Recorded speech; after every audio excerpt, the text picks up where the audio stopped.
मध्य प्रदेश में मालवा का सबसे प्रमुख नाश्ता पोहा है और देवास में कई स्थान और जगह है जहां पर इतने स्वादिष्ट पोहे मिलते हैं कि दूर दूर से केवल पोहे खाने के लिए लोग आते हैं। मां चामुंडा की नगरी में खाने के लिए बहुत सारे व्यंजन लोकप्रिय हैं, तो इसमें सुबह के नाश्ते और शाम तक के नाश्ते के लिए पोहे का नंबर भी आता है। सबसे आरामदायक पोहा पाचन में सहायक होने के साथ फाइबर युक्त होकर बनाने में भी सबसे आसान है। तो अब चलते हैं देवास में। पोहे में सबसे पहले सबसे ज्यादा लोकप्रिय और स्वादिष्ट पोहे की दुकान पर तो वो है रतन पोहे वाला। देवास में रतन पोहे वाले 60 वर्षों से सतत चली आ रही है। दुकान में आज तक क्वालिटी और स्वाद में कोई परिवर्तन नहीं आया। यही कारण है कि देवास में रतन पोहे वाले की दुकान फेमस होने के साथ यहाँ पर सुबह से लेकर शाम तक भीड़ देखी जा सकती है। हम पहुंचे दोपहर में, उस समय जब बाजार में कम भीड़ रहती है, तब भी रतन पोहे वाले की दुकान पर ग्राहक की अच्छी चल रही थी और स्वादिष्ट पोहे का आनंद ग्राहक उठा रहे थे।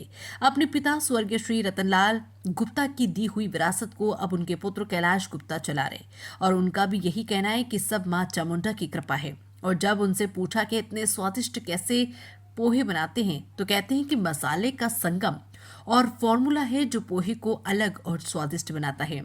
पोहे के साथ यहाँ की खिचड़ी भी बहुत ही स्वादिष्ट होने के साथ लोकप्रिय है, जो रोज बनती है। इसके पीछे का कारण भी कैलाश गुप्ता बताते हैं कि एक बार पोहे पर प्रतिबंध कम उत्पादन के कारण लग गया था, जब से पिताजी ने खिचड़ी साबूदाने से काम चलाया और तभी से परंपरा चली आ रही है और यहाँ की खिचड़ी भी बहुत फेमस है। देवास बस स्टैंड से कुछ ही दूरी पर पुराने बस स्टैंड पर उनकी दुकान है।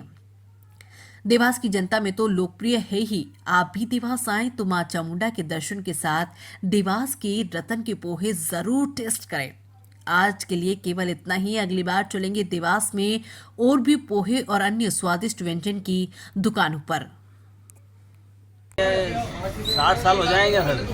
60 साल हो जाएंगे। पिताजी ने ये कारण शुरुआत करी थी पोहे से। केवल पोहे से शुरू करी पोहे थी। वही थे पोहे और आज भी पोहे, जलेबी, खमण और साबूदाना 4 आए। आपके पोहे और खिचड़ी बहुत ज्यादा चलती हाँ, है। पोहे और साबूदाने का विशेष महत्व है। हाँ, तो क्या खास कारण है आपका जो बस पोहे? आप लोगों का प्रेम, चामुंडा की कृपा।